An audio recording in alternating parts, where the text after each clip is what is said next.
ngecek kadar kolesterol, asam urat ataupun gula darah, itu kita dengan lebih mudah untuk menentukan di mana posisi bekam itu berada.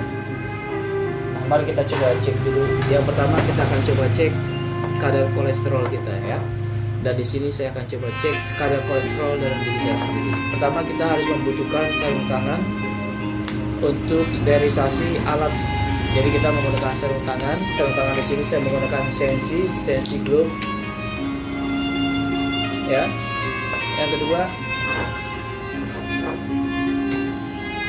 pen device atau pen tusuk dan juga lancet. Lancet ini digunakan untuk sebagai penusuk pengambilan darah. Lalu kita membutuhkan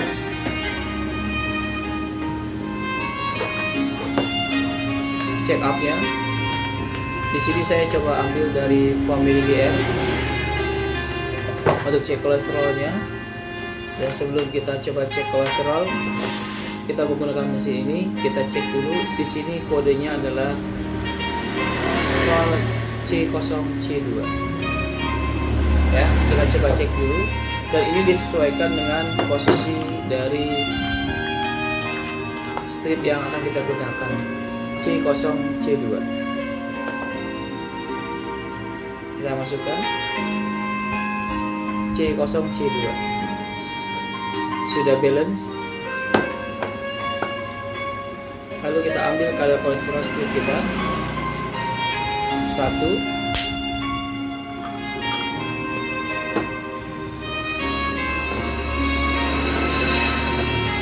Sudah terpasang. Kita gunakan alkohol pad, fungsinya untuk membasahi ataupun supaya steril juga tangan kita.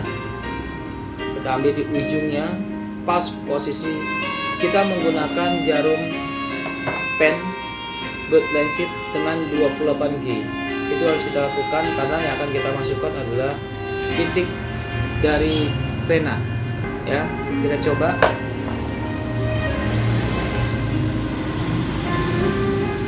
Jangan lupa kita bersihkan dengan tisu.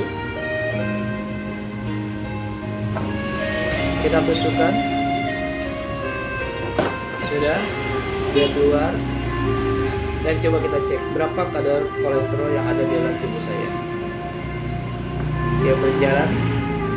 Biarkan dulu selama 25 detik. Dia akan berjalan sendiri.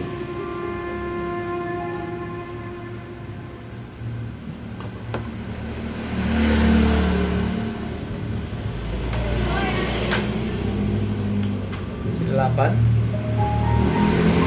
Ketika dia berbunyi beep, itu tandanya sudah selesai. 207. Kolesterol saya adalah 207 dan batas untuk kolesterol adalah 150 sampai 200. Ya, berarti kolesterol saya di sini agak lumayan tinggi. Sebelum kita melakukan proses bekam, jadi kita menggunakan cek kolesterol untuk menentukan posisi kondisi si pasien. Apakah si pasien itu gula darahnya tinggi, kolesterolnya tinggi, ataupun asam uratnya tinggi. Sebelum kita menentukan titik-titik bekam mana yang akan kita lakukan, target-target yang harus kita lakukan atau kita bidik, kita menentukan juga diagnosa awal. Dan sebelum semuanya ini, biasanya saya menggunakan cek darah untuk tensi. Kita gunakan Omron.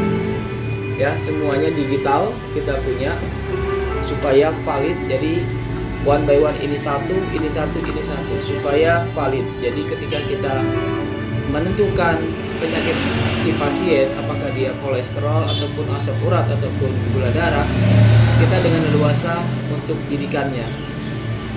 Ketika kita menggunakan diagnosa analis yang pas, yang tepat, itu bisa membuat si pasien merasa lebih ringan badannya, lebih enak. Kenapa? Karena bidikan kita, target kita pas. Kolesterolnya tinggi, maka kita akan menggunakan titik yang lebih banyak di daerah-daerah tertentu supaya kadar kolesterolnya turun. Dan semua bidikan-bidikan itu dipengaruhi oleh medical check up. makin bagus valid medical check up-nya, maka bidikan kita akan lebih valid. Dan semoga sharing ini bisa bermanfaat untuk sobat-sobat sehat di mana berada. Wassalamualaikum warahmatullahi wabarakatuh.